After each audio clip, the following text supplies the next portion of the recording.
Hello everybody and welcome to my assignment.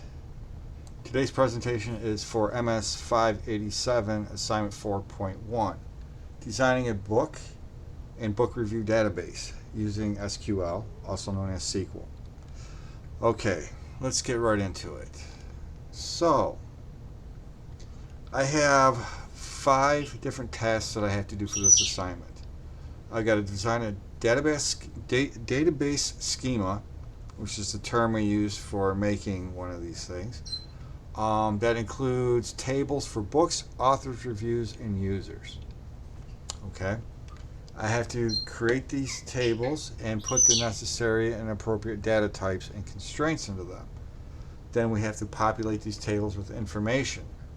At least 5 books, 3 authors, and 10 reviews. Now, I kind of went above and beyond in some aspects, but I also might have kept it a little too simple in others. We'll see. I'll show you what I did and see what you think about that. Okay, then we have to do a query. I'll write an SQL query to retrieve all the books. And we have to do handling for an n varchar max, which is basically, in layman's terms, I guess you can say it'd be like the text that we write. So, like, if you want to do like a write-up on the book or something like that. I kept all of these things simple. I demonstrate them, but I keep them simple. And with that, we have to include at least one column in the book that's going to store the book's text as a varchar max. Not that hard. And then we have to do the video, which is what I'm doing now. Now you might hear some stuff in the background. I apologize for that. That's my bird. By now you guys know I have a parrot, and he likes to be rambunctious. Anytime I do one of these things, he wants the attention, so he starts acting up.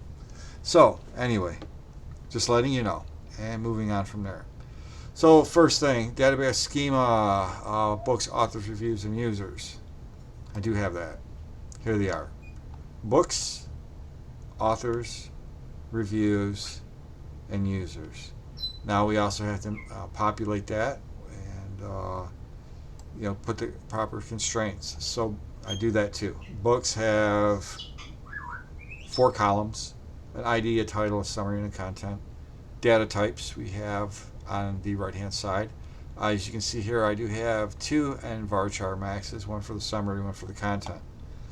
However, with the summary, we're allowing nulls, which means that there might not be any information in there because we might not have a summary for the book. I'll just tell you right now we do, but if we didn't want that, it's there. Authors, I have a first name and a last name. Again, these are varchars and varchars, but they only hold 50 characters. So a character is like a letter or a number in this case, I guess. So you can make strings. If you know other programming languages, you understand what I'm talking about.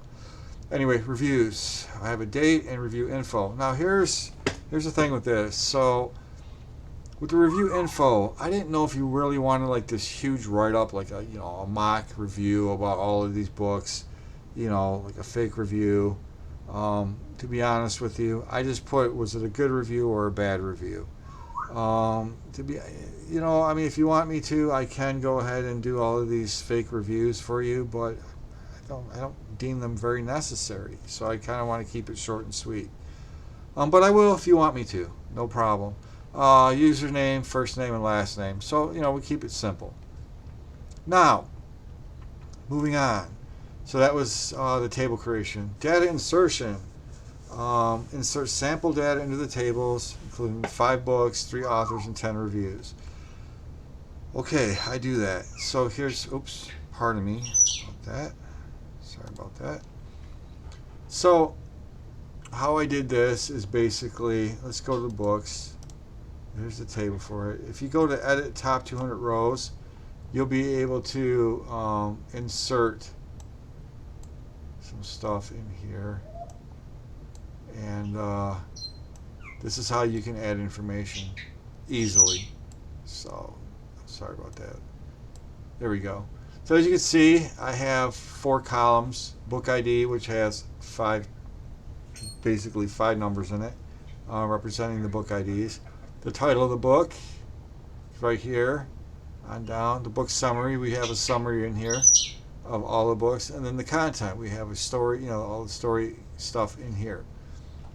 And that basically is going to fulfill actually two requirements, because these are the varchars, right? So, oops, I did that again. Anyway, so that's the stuff that goes into the table, and then handling the varchar. So the only thing we have left are the queries. But before I do that, let's just take a look at the rest of these, so you can see that I have everything in here that we need. So these are the authors right here. 1, 2, 3, 4. I have 5 authors, one for each book. Okay, sorted by first name and last name. And then here's the reviews right here. Now, like I said with the reviews, there we go. With the reviews, I just put, was it a good review or was it a bad review? I mean, with databases, I guess you could store, these lengthy reviews and stuff like that, but I just wanted statistics, good or bad. So that's what I did. The other thing I did do is I put some of these out of order. We have 2023 here, 2024 here, then it jumps back down to 2023. I did that just to want to see if there was going to be any kind of discrepancies there with this, type of a program, and see if it would like auto, kind of like put them in chronological order. But it doesn't. I guess you can do it if you want to, but right now it does not do it. So anyway, good review, bad review. If you really want me to, I can go ahead and write reviews for them, like big ones. Yeah, if you want, I can do that. And then users, I think I have 10 of them I put in here. So we have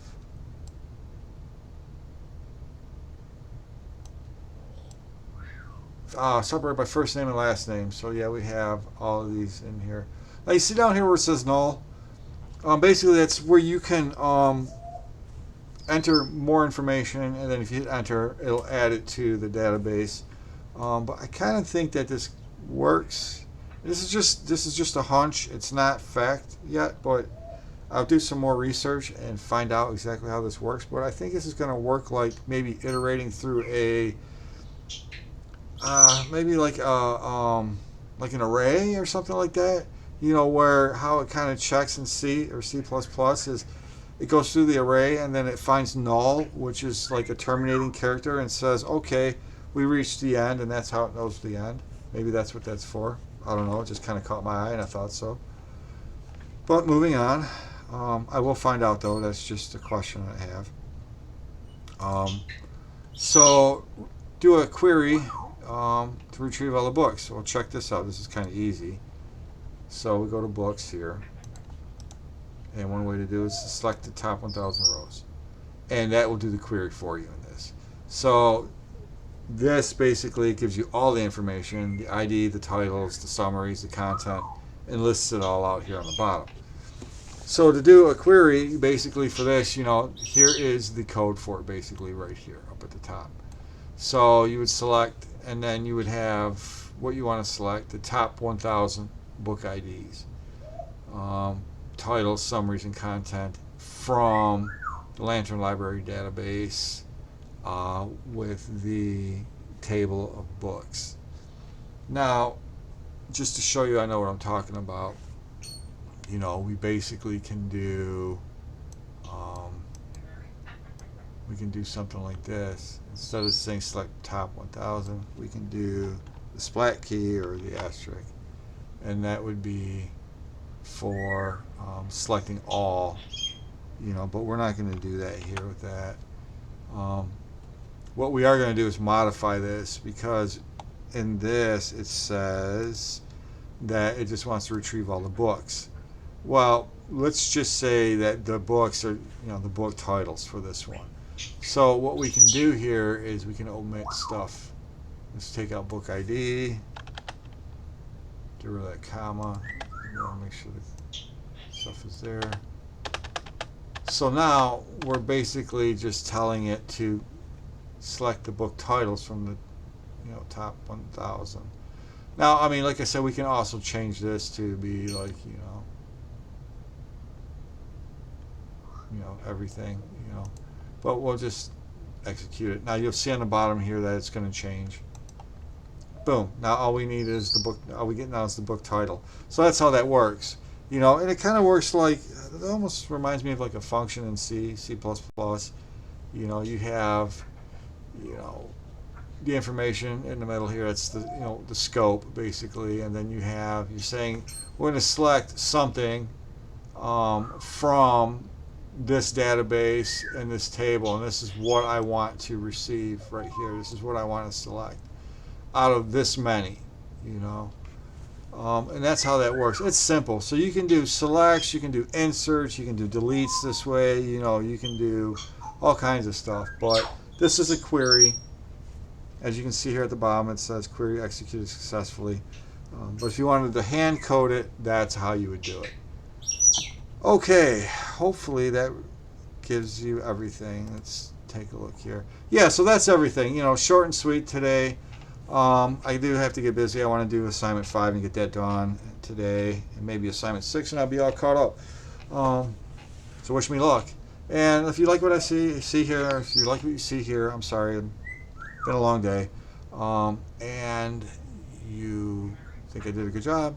Good grades are always a good thing for me, so I do want to keep my grade point average up. Anyway, yeah, guys, have a wonderful time, and on to my next assignment. Farewell for now.